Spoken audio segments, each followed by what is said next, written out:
Hello everyone, welcome back to my YouTube channel. तो आज हम जानने वाले हैं कि जो आईवीएफ होता है, एम्ब्रियो ट्रांसफ़र होता है, उसके बाद से आपको किन किन चीज़ों का ध्यान रखना है। तो देखिए, आईवीएफ को लेकर काफ़ी सारे सवाल होते हैं आप लोगों के मन में। तो एम्ब्रियो ट्रांसफ़र जब आपका हो जाता है और उसके बाद के जो आपके 14 दिन होते हैं प्रेगनेंसी कंसीव करने तक के, तो ये जो 14 दिन होते हैं वो आपके दिमाग में काफ़ी सारे मिथ्स रहते हैं इसको लेकर। तो यही आज हम क्लियर करेंगे। वीडियो में आगे बढ़ने के पहले चैनल को ज़रूर सब्सक्राइब कर देना है। एम्ब्रियो ट्रांसफ़र आपका जिस दिन होता है उसके बाद से सबसे मेन क्वेश्चन ये होता है कि क्या बेड रेस्ट करना है। तो देखिए, बेड रेस्ट जो होता है ये शब्द ही बिल्कुल गलत है। आपको कोई भी बेड रेस्ट करने की आवश्यकता नहीं है इस दौरान, क्योंकि आप जितना बेड रेस्ट करेंगे उतना आपका माइंड जो है वो स्ट्रेस लेवल बढ़ाएगा। क्योंकि आप अगर अपना शेड्यूल जो है वो एक्टिव रखोगे, बिज़ी रहोगे, ज़्यादा से ज़्यादा एक्टिविटीज़ करते रहोगे कुछ न कुछ, तो आपके जो इम्प्लांटेशन सक्सेस होने के चांसेस है वो बढ़ेंगे वहाँ पे। अगर आप बेड रेस्ट करते हो तो ये अपोजिट भी आपको रिज़ल्ट दे सकता है, क्योंकि ब्लड सर्कुलेशन जो होता है वो आपका कहीं ना कहीं स्लो हो जाता है। तो इसीलिए ब्लड फ्लो आपका अच्छा रहना चाहिए बॉडी में। इसलिए आपको जो स्मूथली एक्सरसाइजेस होती है वो भी करनी है, डेली जो एक्टिविटीज़ है वो भी करनी है। आपकी जो हॉबीज़ है, आपको जो अच्छा लगता है वो कर सकते हैं। आप घूम सकते हैं, कहाँ बाहर गार्डन में जा सकते हैं, मूवी देख सकते हैं।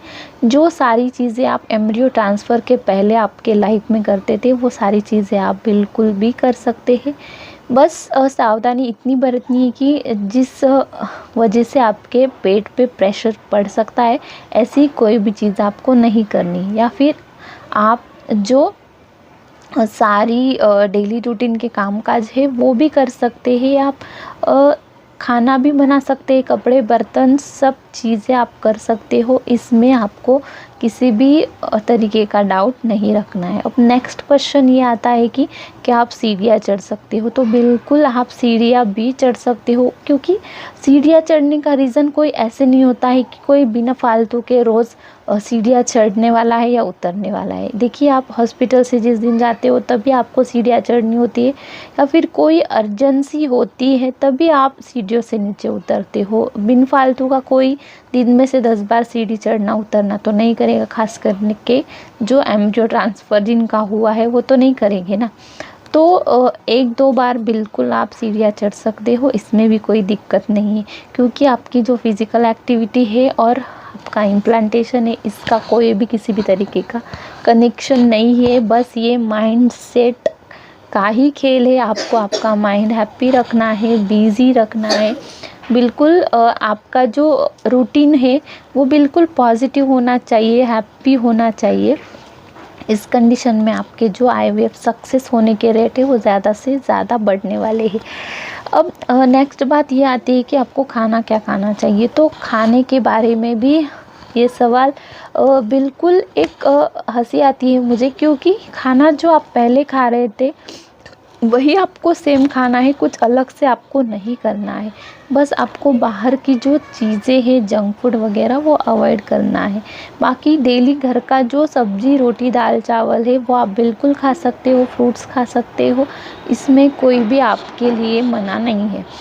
सिर्फ आपको जो भी खाना है वो हाइजीन के साथ खाना है। अच्छी तरीके से फ्रूट्स खा रहे हो तो उसे वॉश करके खाना है। ड्राई फ्रूट्स खा रहे हो तो उसे रात में भिगा के खाना है। बस तरीका होता है, वो तरीका आपको अपनाना है और आप नॉर्मली डेली घर का खाना बिल्कुल खा सकते हो।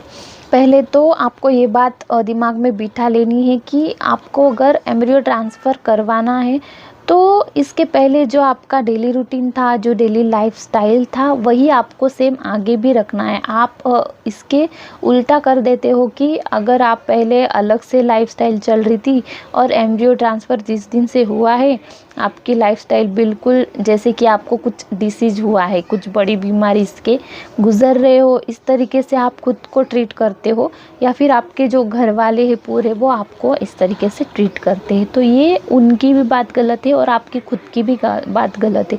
अगर वो आपको बोल भी रहे हैं रेस्ट करने के लिए, तो नॉर्मल सा रेस्ट आपको करना है। पूरे दिन आपको बिस्तर पे लेट के नहीं रहना है, ये खुद के आप ही के लिए अच्छा रहेगा।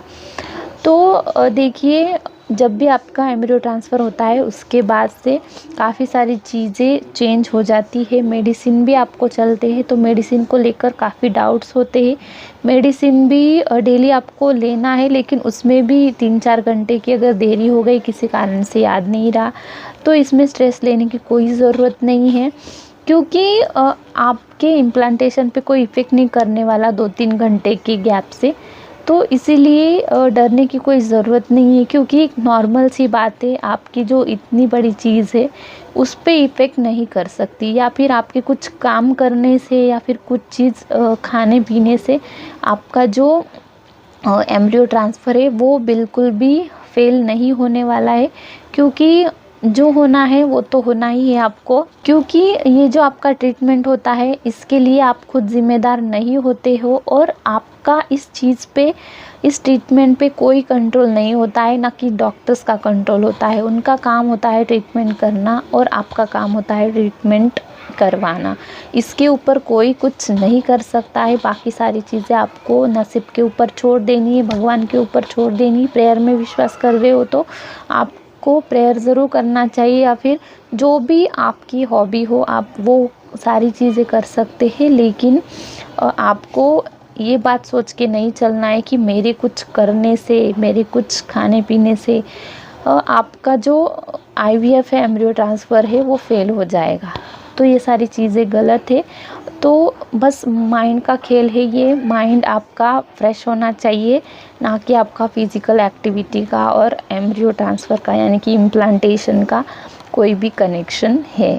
तो आई होप कि आपका ये कन्फ्यूजन सारा क्लियर हो गया कि IVF के बारे में आपको क्या सावधानी बरतना है। तो ये सबसे बड़ा मिथ है, तो इससे आप बाहर निकलिएगा और आपकी जो लाइफ है वो अच्छे से डेली जो रूटीन है वो अच्छे से सेट करके और बिल्कुल हैप्पी रहिएगा। तो बिल्कुल भी उसके बाद देखिएगा कि बिल्कुल भी आपका जो इम्प्लांटेशन है वो सक्सेसफुल ही हो जाएगा।